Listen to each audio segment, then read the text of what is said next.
हम लोग सब परमेश्वर को प्रसन्न करना चाहते हैं, परमेश्वर के मार्ग में चलना चाहते हैं, हम परमेश्वर से आशीषित जीवन व्यतीत करना चाहते हैं। हम चाहते हैं कि हम जब प्रार्थना करें तो हमारा परमेश्वर हमारी सुन ले, हमारी दुआएं सुनी जाएं। लेकिन कई बार हम परमेश्वर को इस बात के लिए अलाउ नहीं करते कि वो कोई काम ऐसा करे जिससे हमें तकलीफ हो। छटाई होगी तो तकलीफ तो होगी ना, कटाई होगी तो तकलीफ तो होगी, क्योंकि हर मनुष्य अपनी दृष्टि में कैसा है? परफेक्ट है, सिद्ध है। इसलिए आज तैयार रहिए और कहिएगा, ऐ परमेश्वर मेरे अंदर करेक्शन कर। नबूकदनेस्सर बादशाह ने खुदा की कौम को, यहूदी कौम को बंधुआ बना लिया और उनको गिरफ्तार करके, उनके भवन को लूट करके, उनके मंदिरों को लूट करके, उनके सोने चांदी को लूट करके वो बाबुल देश में चला गया, गुलाम बना लिया। नबूकदनेस्सर बादशाह शैतान की गुलामी को दिखाता है, शैतान की गुलामी को। कई बार हम बहुत अच्छे जीवन व्यतीत रहे होते हैं, हम सोच रहे हैं लेकिन है नहीं। अगर हम ऐसे सही होते तो नबूकदनेस्सर की ताब नहीं थी कि वो उनको गुलाम बना लेता, नहीं कर सकता था, क्योंकि हमने आज्ञा का उल्लंघन किया, उसकी बातों को नहीं सुना, इसलिए उसने गुलाम बन जाने के लिए छोड़ दिया। आप भी जब परेशानियों में चले जाते हो तो उससे जस्ट पहले सोचो कि हमने क्या किया है। आप खुदा को तो जानते हो ना, खुदा आपका सच्चा है। जब हमारा इतना बड़ा ईमान है तो क्यों नहीं हम उस ईमान में जिंदगी को गुजारते। और वो ले गया गुलाम बना के, चक्की पिसवाने लगा, वहां पे लूट लिया सब कुछ। लेकिन आपको बताऊं, खुदा तब भी नहीं छोड़ता। खुदा आपसे बहुत प्यार करता। लेकिन मैंने कहा ना, हम खुदा के प्यार को कई बार ऐसे समझ लेते हैं, हमने गुलामी करी, हमने परमेश्वर को छोड़ा, परमेश्वर ने हमको बंधवा करके बाबुल को पहुंचा दिया। और चूंकि परमेश्वर प्यार करता है और हमारी रिहाई के लिए कुछ योजना बना रहा है, तो हम समझ रहे हैं हम बहुत अच्छे हैं, तो हम समझ रहे हैं हम बहुत अच्छे, क्योंकि परमेश्वर तो अभी भी हमारा साथ दे रहा है ना। ये गहरी बात है, ये समझने वाली बात, ये गहरी बात है।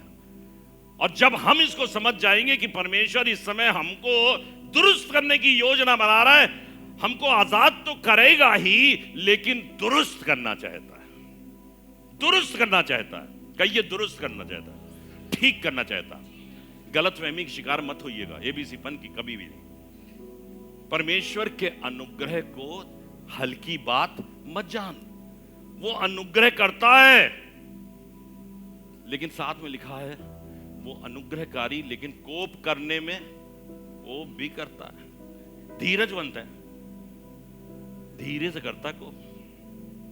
और धीरे वाला कोप ही नहीं समझ पाते हम लोग, उसी में परेशान हो जाते हैं। तो हम चाहते हैं हम होशियार बने, हम ठीक बने। तो ये चले गए बेचारे, गुलामी के मुल्क में चले गए। परमेश्वर अनुग्रहकारी था। परमेश्वर ने एक बादशाह भेजा जिसका नाम था कुसरू बादशाह। क्या नाम था? कुसरू बादशाह। और कुसरू बादशाह के सामने, कुसरू बादशाह को परमेश्वर ने परमेश्वर की कौम, यहूदी कौम के ऊपर मेहरबान बना दिया। किसको बना दिया? कुसरू बादशाह को। कुसरू कहां का बादशाह था? फारस का बादशाह था। कहां का बादशाह था? फारस। फारस आजकल क्या है? ईरान है। ईरान को फारस कहा जाता, फारस को ईरान कहा जाता है, वो देश है। और उसको, उसके ऊपर क्या कह रहा था मैं, मुलायम बना दिया, अनुग्रहकारी बना दिया। उसने कहा ये कौन लोग हैं जो हमारे अंदर, हमारी यहाँ पे रहते हैं, कल यहूदी लोग हैं, कहाँ के रहने वाले हैं?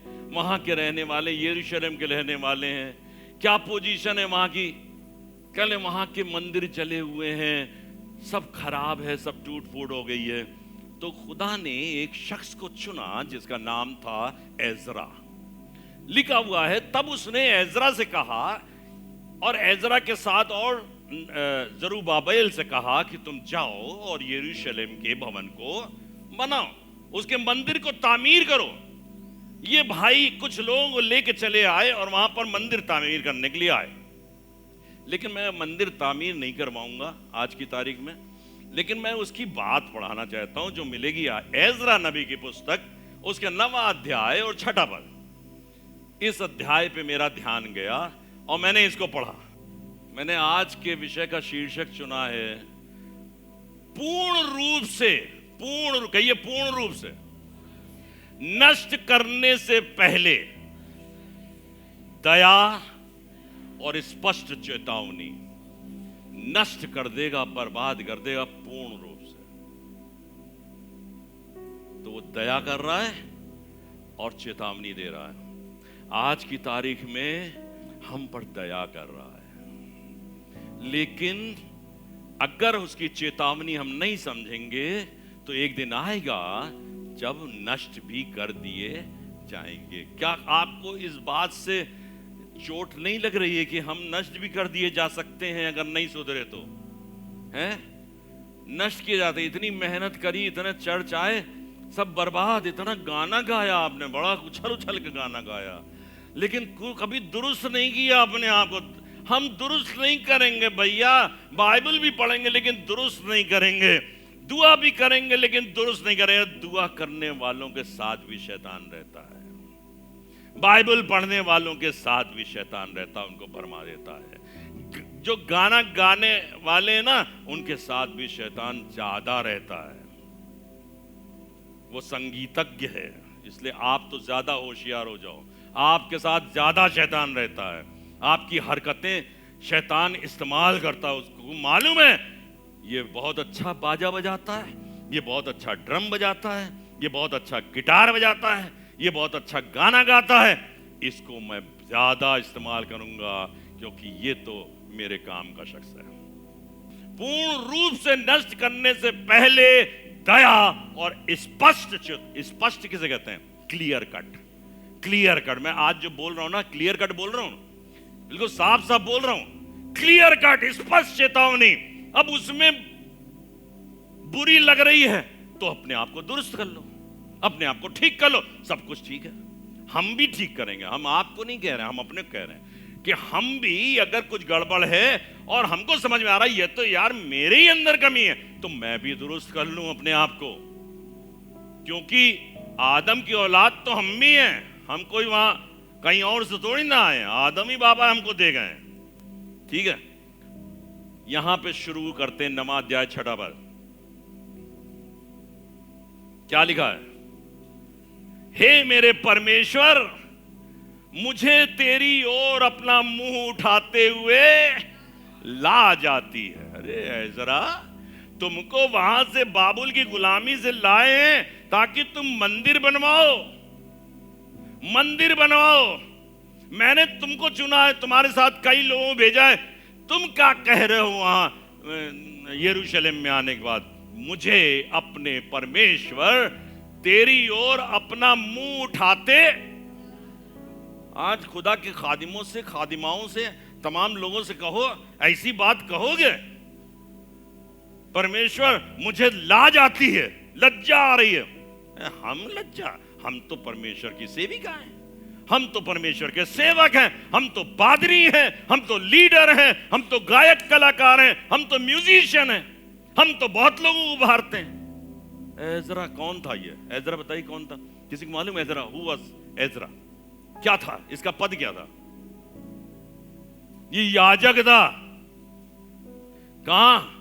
परमेश्वर के मंदिर में याजकी कार्य किया करता था। और याजक क्या करता पता है?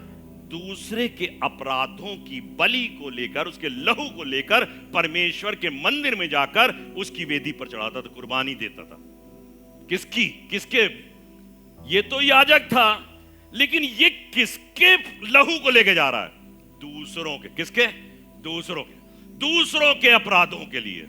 पहले तो खुद शुद्ध हो ताकि वहां ले जाने लायक बचो, नहीं तो तुमको रस्सी से खींचा जाएगा। समझ में पढ़ने वाले जानेंगे, रस्सी से खींचा जाएगा। पहले तो खुद शुद्ध हो, और जब खुद शुद्ध होगे तब तुम दूसरों के लहू को लेके जाओगे और खींच के लाओगे और जाके अर्पित करोगे। ये आया था, ईजे सिंह आया है, इसके भी अपराध क्षमा कर दो। शेर बहादुर आया, इसके भी अपराध क्षमा कर दो। फिर मोहित सिंह आए, इसके भी अपराध क्षमा कर दो। ये याजक का काम था, ये ले जाकर जाता था अंदर, क्योंकि वो तो नहीं घुस सकते थे अंदर। तो लिखा है, मुझे तेरे सन्मुख क्या करते हुए? अपना मुंह। अब भैया बोलना चालना छोड़ो, मुंह ही नहीं उठ रहा उसका। तो याजक का मुंह नहीं उठ रहा। आज मैं अपने लिए कह सकता हूं, काश कि मुझे इतनी शक्ति मिले कि मैं अपने परमेश्वर से कहूं, परमेश्वर के लोगों के लिए, खुदा बाप please have mercy upon them. मैं नहीं इस लायक हूं कि मैं अपने सर को भी तेरे सामने उठा पाऊं, क्योंकि हमने सबने बहुत अपराध किए, हमने बहुत अपराध किए। This is the work of the priest, high priest, कि हम परमेश्वर के सामने जाकर ऐसे दिलेरी से नहीं खड़े हो सकते। कोई नहीं खड़ा हो सकता सिवाय खुदावंद यीशु मसीह के, कोई नहीं खड़ा हो सकता। सबने अपराध किया और परमेश्वर की महिमा से रहित हैं, सबने। किसको छोड़ा? कहिए मैंने अपराध किया, कहिए, कहिए मैंने अपराध किया। और आपको अपने अपराध मालूम है कि नहीं मालूम है? मालूम होंगे। बहुत से अपराध मालूम भी होंगे, बहुत से अपराध में अनजान हो गए, भूल गए होंगे कि हम भूल गए। फिर याद दिलाया जाता, सन 52 में तुमने ये किया था। कहते तब तुम पैदा ही नहीं हुए थे, तुम्हारे बाप ने किया था, तुम्हारे बाप के बाप ने किया था। तो मुझे तेरे सन्मुख अपना मुंह उठाते हुए ला जाती है मेरे परमेश्वर, मेरा मुंह काला है। क्या है? मैं पढ़ रहा था, मैंने खुदा बाप काल क्या बोलूं इसके बारे? खुदा मैं इतना बुलाऊंगा कि ये लोग भागने लगेंगे। मेरा मुंह, किसका मुंह काला है? एज़रा का, याजक का। कहिए याजक का। मेरा मुंह काला है। अपराध किया यहूदी कौम ने, बंदवाई में गई कौम, एज़रा को छुड़ा के लाया, कह रहा मेरा मुंह काला है। अरे इतना दर्द ले लो अपने अंदर अपनी कौम के लिए कि तुम्हें एहसास होने लगे अपराध इन्होंने नहीं, मैंने किया है। I should be held responsible for their sins, their transgressions. I am responsible. Ezra कह रहा मैं रिस्पॉन्सिबल हूं भाई। अपना मुंह उठाते हुए ला जाती है मेरे परमेश्वर, मुंह काला है क्योंकि हम लोगों के, किसके, किसके भैया? एज़रा तुम तो ठीक हो, तुम तो याजकी कार्य कर रहे हो, लेकिन कह क्या रहा है? हम लोगों, कहिए हम लोगों के। हम लोग अक्सर कहते तुम लोगों को, तुम लोग। मैं इसको बोलता नहीं कभी, मैं कभी नहीं बोलता। मैं कहता हूं हम लोग, हम भी हैं उसी में शामिल।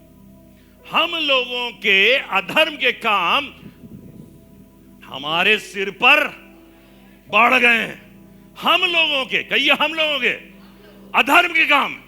अधर्म मतलब गलत काम, चोरी चमारी, झूठ, व्यभिचार, झूठ, क्रोध, लालच।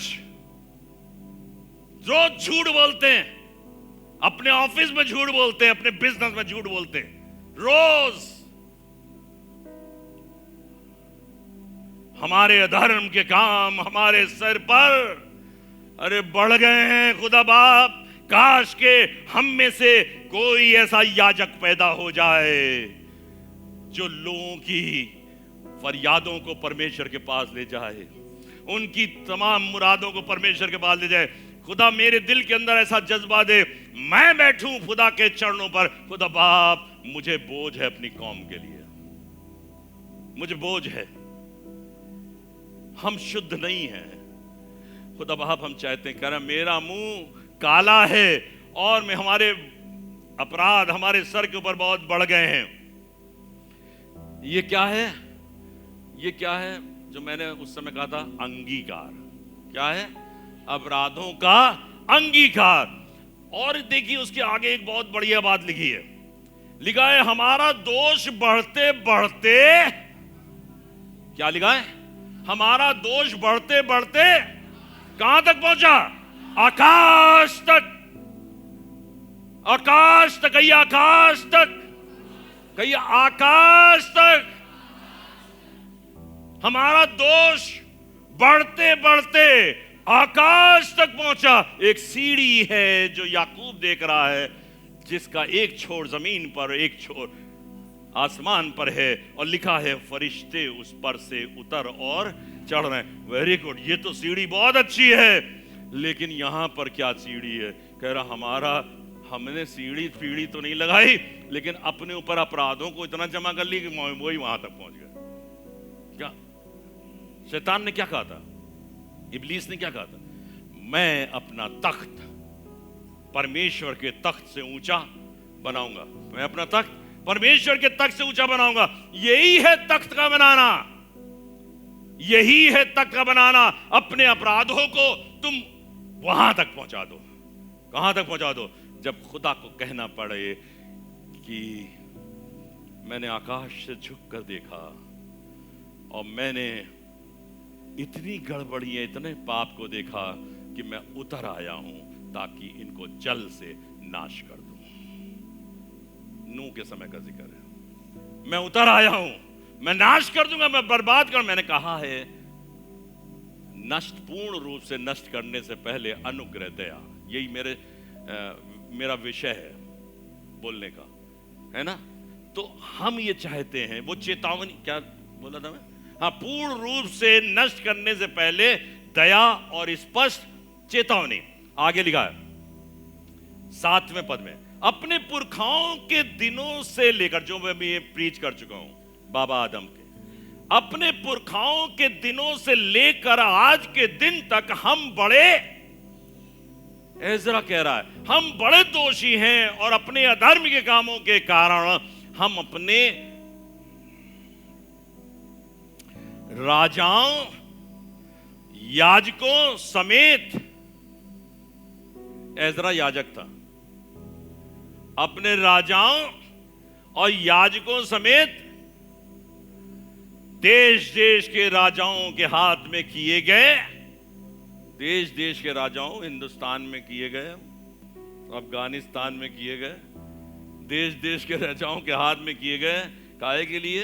मिठाई खाओ, कि तलवार, बंधुआई, दासत्व, लूटे जाने और मुंह काला हो जाने की विपत्तियों में पड़े, जैसे कि आज हमारी दशा है। हम लोग सोचते हैं पता नहीं क्यों ऐसी विपत्तियां आ रही। अरे भैया, बाप पुरखाओं के समय से हम लोग सब इतना बीज बो चुके हैं कि आज फल बहुत लदे हुए हैं आपके पेड़ में, हमारे पेड़ में बहुत फल लदे हुए हैं, कि तलवार से तुम्हें काटा जाए, दासत में, गुलामी में डाला जाए, और क्या है, लूटे जाओ। तुम लूटे जा रहे हैं, चर्चेस भी लूटे जा रहे हैं, खूब धकाधक लूटे जा रहे हैं। लूटे जाने, और पहचान ही नहीं पा रहा ईजे सिंह है कौन है। इतना काला कर दिया मुंह कि समझे में नहीं आ रहा कि ये तो ईजे सिंह थे भैया। हमने कहा ठीक है यार, काला कर दो ताकि कोई पहचाने नहीं एबीसी पनकी का आदमी। ये तो पादरी थे। एजरा कह रहा, कौन कह रहा है? एजरा कह रहा है आज हमारे, जैसा कि आज हमारी दशा है। आगे देखिए, और अब थोड़े दिनों से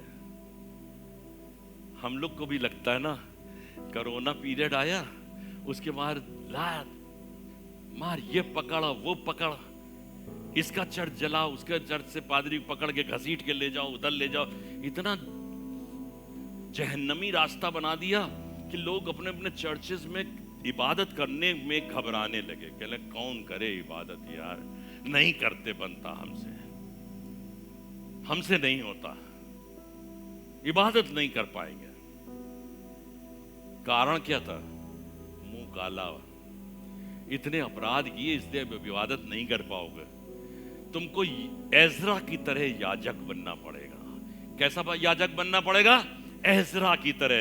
देखिए क्या लिखा, अब थोड़े दिनों से हमारे परमेश्वर यहोवा का अनुग्रह हम पर हुआ और हम में से कोई कोई बच निकले कि हमको उसके पवित्र स्थान में एक खूंटी, पवित्र स्थान में एक खूंटी। आज हम लोग खूंटी पे जी रहे हैं। काय पे जी रहे हैं? खूंटी। पता खूंटी किसे कहते हैं? खूंटी कहते हैं जब फसल काट दी जाती है तब एक थोड़ा सा जड़ रह जाती है, वो बिल्कुल खूंटी होती, पैर रख दोगे चुभ जाएगी वो। तो अब लिखा है थोड़े दिनों से हमारे परमेश्वर यहोवा का अनुग्रह हम पर हुआ है कि हम में से कोई कोई बच निकले और हमको उसके पवित्र स्थान में, अरे कुछ राहत मिली। गन्ने की खूंटी तो मिली, अनाज की कोई खूंटी तो मिली। अब लग रहा है यहां जीवन है, कुछ यहां पे कुछ सामर्थ है, यहां पे कुछ बुआई की जाए तो यहां पे कुछ दुरुस्त हो सकता है। लिखा है खूंटी मिले और हमारा परमेश्वर हमारी आंखों में ज्योति आने दे और दासत्व में हमको कुछ, हमें कुछ आराम मिल जाए। आजकल हम उन्हीं दिनों में जी रहे हैं। आजकल हम वो खूंटी के सहारे जी रहे हैं। एक छोटी सी खूंटी दिख गई, बहुत तो आराम नहीं मिला, लेकिन खूंटी दिख गई है।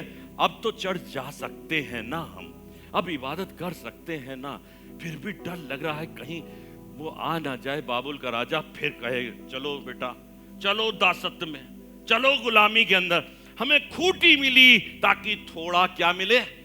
विश्राम मिल जाए, विश्रांति मिल जाए।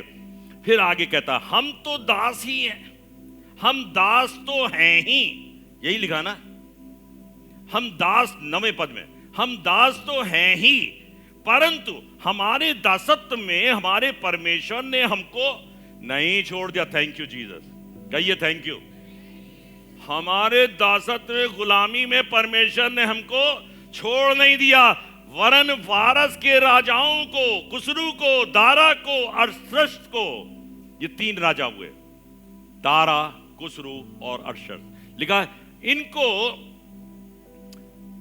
हम पर ऐसा कृपाल किया कि हम नया जीवन जीकर अपने परमेश्वर के भवन को उठाने और उसके खंडहरों को सुधारने पाए। आज मौका है हम उसके भवन को, हम अपने आप को, अपने भवन को कुछ सुधार लें। हमारे खंडहर हो गए जीवन, शैतान ने हमको तहे तेग कर दिया, हमें बर्बाद कर दिया, हमारी जिंदगी को खराब कर दिया। हम उसको बनाने पाए और हमें यहूदा और यरूशलेम में, कहाँ मिले? यहूदा और यरूशलेम में। आज तुम्हारी आड़ अगर कोई बन सकता है तो यहूदा और यरूशलेम, क्योंकि यरूशलेम पहाड़ों से घिरा हुआ है। यरूशलेम क्या है?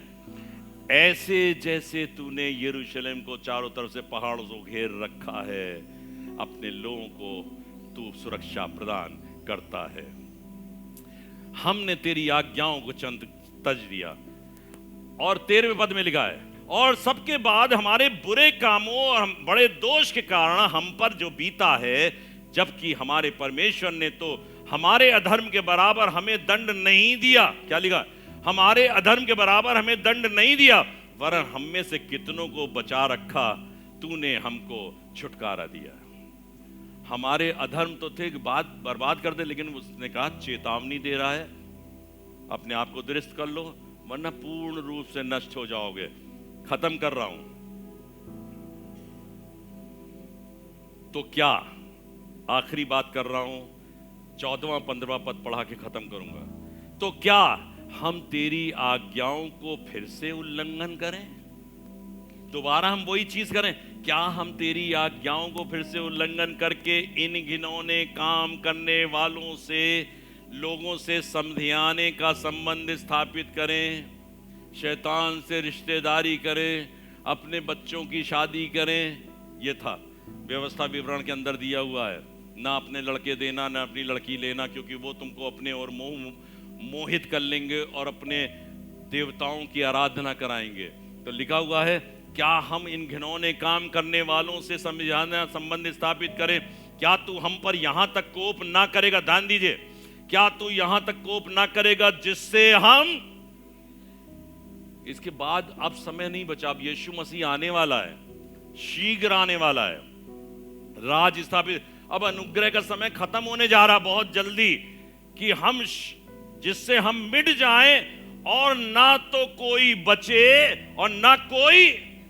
होशियार, खबरदार, ढिंडोरा पीटा जा रहा है, यीशु मसीह शीघ्र आने वाला है, यीशु मसीह शीघ्र आने वाला है। इसलिए अपने आप को तैयार कर लो। क्या हम दोबारा वो पाप करें जिसके कारण हम नाश हो जाएं? क्या हम दोबारा वो पाप करें जिसके द्वारा हम नष्ट हो जाएं? क्या तू अब की बार हमें पहले की अपेक्षा पूर्ण रूप से नष्ट ना करेगा? आखिरी पद, हे इज़राइल के परमेश्वर यहोवा, तू तो धर्मी है, हम बचकर मुक्त हुए हैं, जैसा कि आज वर्तमान है। देख, हम तेरे सामने दोषी हैं, इस कारण तेरे सामने कोई खड़ा नहीं रह सकता। काश के हम में आज भी तौबा आए, आज भी पश्चाताप आए, हम खुदा के सामने कहें, खुदा बाप please have mercy upon us. मूली अगर कहे कि मैं अपने पत्ते से भारी, तो काम नहीं चलेगा। हमको अपने को भी संभालना है और सामने वाले को भी संभालना है। सबके एजरा चाहता तो याजकी कार्य करता रहता, लेकिन एजरा को अच्छा लगा हम यहां पासबानी क्यों कर रहे हैं? क्या ये कोई हमारा औहदा है? क्या हमारा स्टेटस है?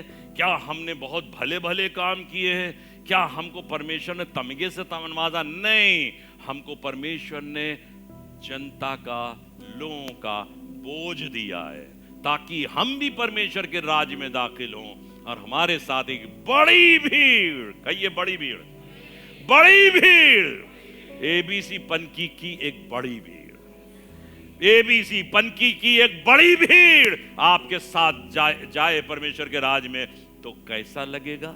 आपके सर के ऊपर,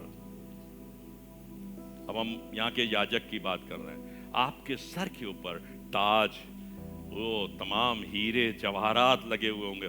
खुद ही पहुंच गए सूखे खड़े, कोई पूछ ही नहीं रहा, बाकी सबके सामने लोग भीड़ भीड़ खड़े, हम सिर्फ याजक होके अकेले खड़े हैं। नहीं अच्छा लगेगा। हमारे साथ एक बड़ी भीड़, कहिए बड़ी भीड़, बड़ी भीड़ शामिल होगी और परमेश्वर के राज में दाखिल होंगे। हम सब दाखिल, कहिए हम सब दाखिल होंगे, हम सब दाखिल होंगे परमेश्वर के राज में। खुदा भी कहने पाएगा, क्या कहने पाएगा? मैं शुरू करूं, कहूं, वो कहेगा आज ही तू मेरे साथ फिरदौस में होगा। Praise the Lord and God bless you.